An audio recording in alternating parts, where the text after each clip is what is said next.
So Uncle Dana went live today and announced the July 26th card, which is going to be in Abu Dhabi. He announced the full main card. Let's listen to what Uncle Dana had to say. We're going to be doing a stop and go, breaking down each of these fights.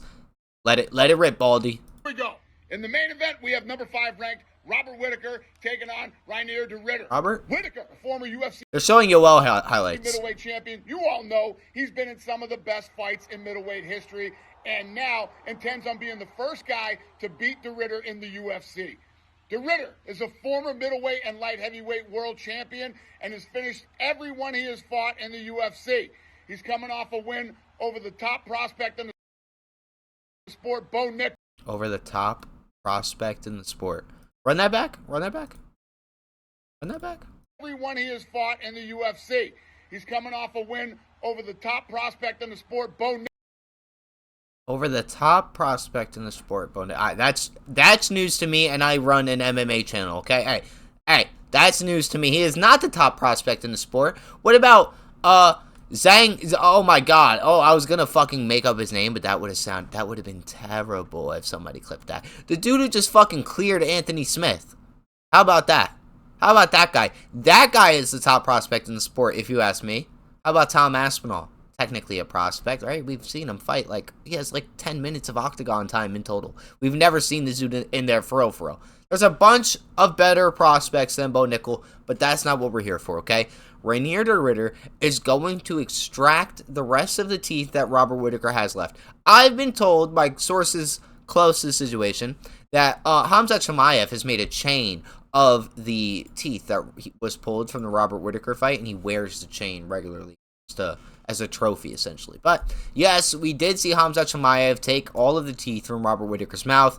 He did knock out Ikram Aliskerov, and he did beat up Paulo Costa, and then obviously knocked out the Dricus du Plessis. That Dricus du Plessis fight against Robert Whittaker, I will never forget. That was a night on Twitter to remember, for real. But Reinier de Ridder obviously has plot armor. This kid is not going to lose. He's destined to fight Dricus du Plessis for the belt.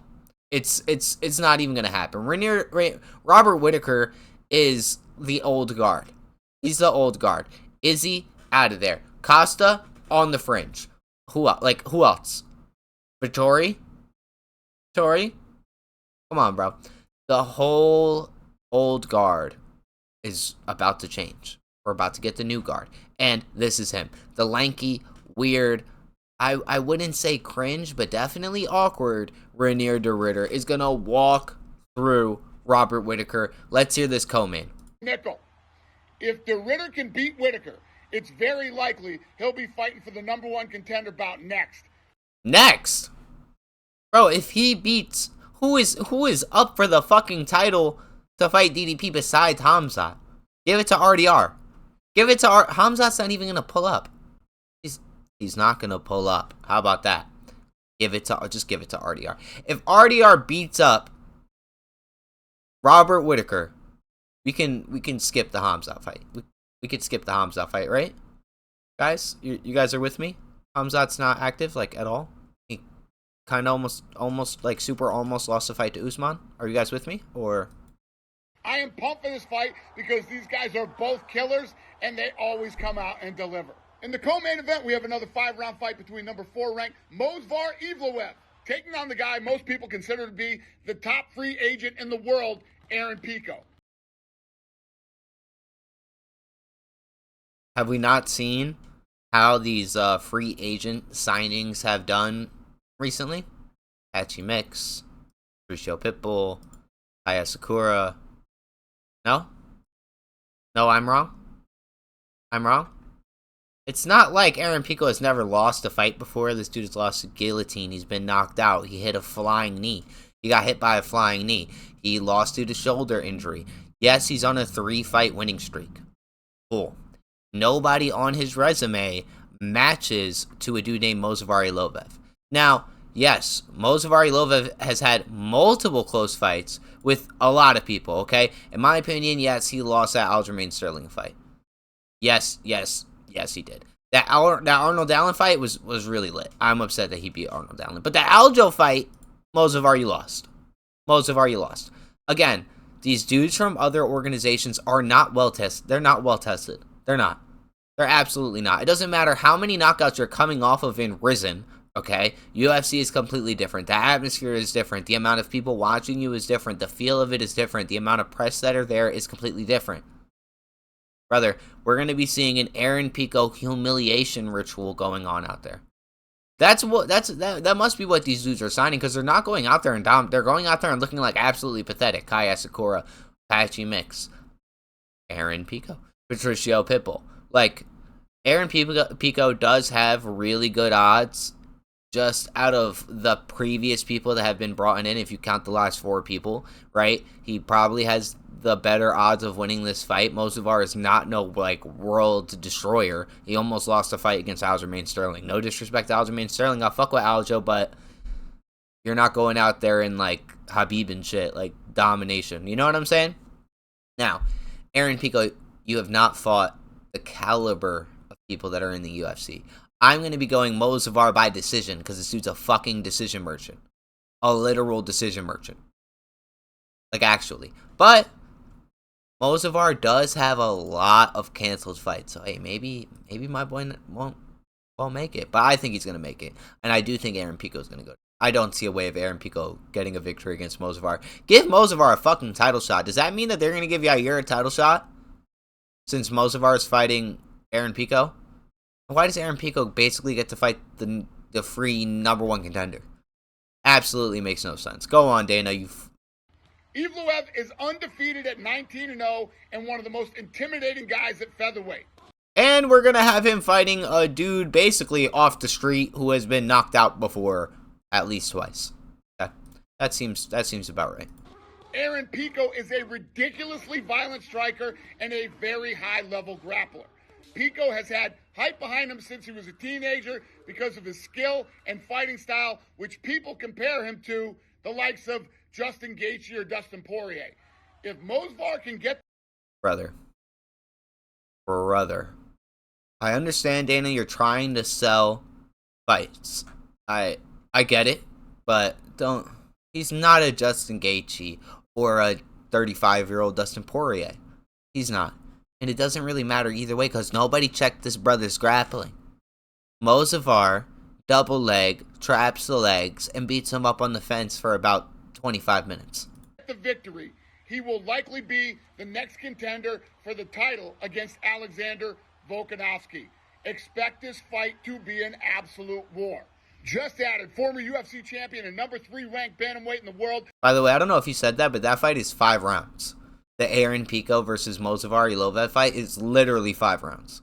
Petr Yan will be taking on the very explosive Marcus McGee, who earned this fight by going 4-0 in the UFC with 3 finishes and 3 post-fight bonuses. Also, First of all.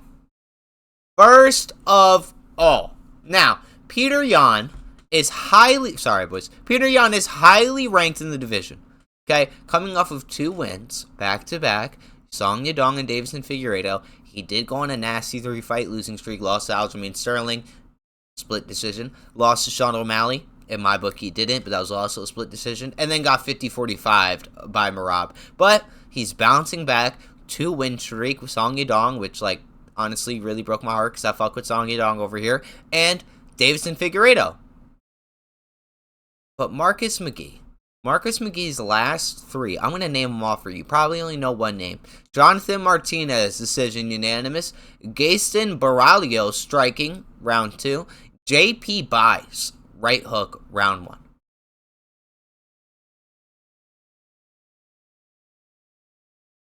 Now, Marcus, I fuck with Marcus. I fuck with Marcus McGee. He's a cool dude. He's a skateboarder. He's grunge. He's like that. He reminds me of the general from the Ant movie.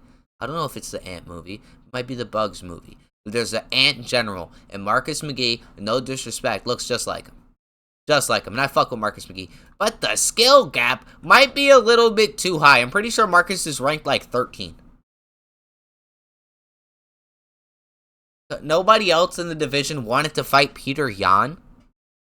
Petr Yan, you know, if you beat Petr Yan, you probably get a shot at Marabski, but nobody wants to fight Marabski. He looks fucking undefeatable. So Marcus said, fuck it, you know what, I'm going to take this squabble, and I like confidence like that. I fuck with confidence like that. I'm gonna be going with Marcus McGee. For real, my boy's never been knocked out before. His only loss is by submission. Okay, he's 10-1. He's younger. I don't think he's younger. 35. Peter Yan is, where is it? 32. No, Peter Yan is younger. Oh shit, boys. Peter Yan is younger. Listen, if we're being for real, Peter Yan has also never been knocked out or submitted. Okay, Peter Yan more than likely has this in the bag, but I can't say that out loud. I cannot say that out loud. Absolutely not. We are going Marcus McGee. We're going to be going Marcus McGee over Peter Yan. I need to see some movement in the fucking division, please. I can't keep seeing people get 50-45 in their title shots. It's a little, I mean, I'm not saying Marcus McGee is going to go out there in 49-48 Marab, but like, I need some diversity here. You get what I'm saying? Let's finish up on what my boy has to say. And I see Bryce Mitchell on screen. Let's see. Bryce Mitchell is making a big move down to the bantamweight division and will debut against the always dangerous Saeed Nurmagomedov, the cousin of Khabib. They're all cousins. They're all cousins. Now, Saeed Nurmagomedov last fought in 2025. Before then, he had a fight in 2023. He's coming off of a loss. Decision, unanimous, to a dude named Vicentes Oliveira. Now, Bryce Mitchell obviously is coming off of a KO, a ninja. I thought he got knocked out. A ninja choke loss to Gene Silva. He beat up Kron Gracie, which is like whoop-de-fucking-do. And then he had a seizure induced by Josh Emmett. He's been on a win-1, lose-1 record since about 2022. He beat Edson Barbosa, then lost to Ilia Topuria. Beat Dan Ige, then lost to Josh Emmett. Beat Kron Gracie, and then lost to Gene Silva. He's going to beat Saeed Nurmagomedov's ass, okay? Very unactive in the division. He's not really here. He's small. He has a frame. And my boy Bryce Mitchell is going to be a little bit big. My boy's going to be a little bit swole. He's going to go down there and fuck some shit up. He did say, like, hey, you know what? I had a lot of trouble. I saw an interview of him today. He said, you know what? I had a lot of trouble maintaining my weight. Okay, took me a little bit, but he's a featherweight now. Bantamweight. Yeah, bantamweight. Oh my god. He's in bantamweight now. He's in bantamweight now. I don't know why I just said he was in featherweight, but now he's in bantamweight. Sorry about that. But now he can make 135. He said he was having a lot of trouble staying at 170 to 180. That's where the people who fight at 145 stay at. Around 170, 180, and he was having trouble. So he was eating peanut butter and jelly sandwiches every day to keep his weight up and shit like that. So, hey, that boy might be a natural 135er. I don't think Saeed got this in the bag. I don't think so. Bryce Mitchell's jiu-jitsu is nice. He can eat a shot. He has a chin shown in that Gene Silva fight. That shit was competitive. I don't want to hear anything about it. It was competitive. And Thor Saeed's the cousin of Khabib. Stop fucking meat riding them. Stop it. Shara Bullet is back and will fight Marc-Andre Barriault, which should be an incredible matchup. And no. Okay. Marc-Andre Barriault is coming off of putting somebody on a stretcher. He put a hole in Bruno Silva's skull and he had to be stretchered out of the arena. Shara Bullet got its ass whooped by MVP. Shara is extremely hittable, and Marc-Andre Barriault is massive. He has these fucking cannons on his arm, and he is going to put Shara to bed. We're going to be seeing Shara on a 2-fight losing streak. Do not forget, Shara only has one eye. He could see only out of one eye. See one way. No peripherals.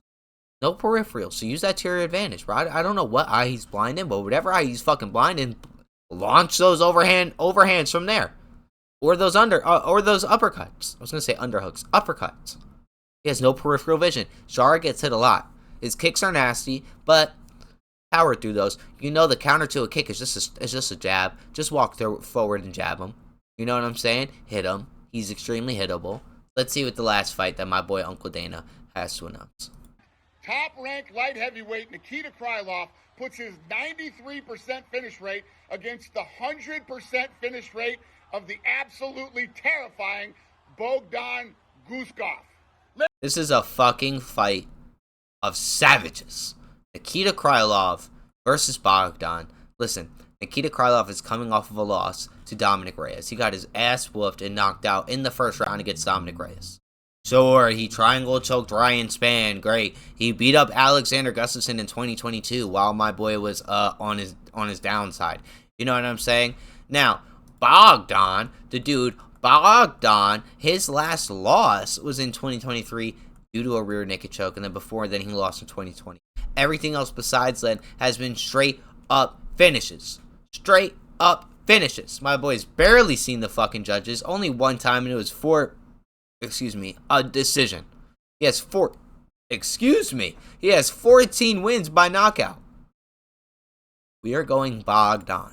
Bogdan all day, boys. Listen, what a great main card for UFC Abu Dhabi. It's just a fucking joke that we get that for free, but you want me to pay for Sean O'Malley versus Merab too. That main card was fucking disgraceful. Anyways, boys, I'm out of here.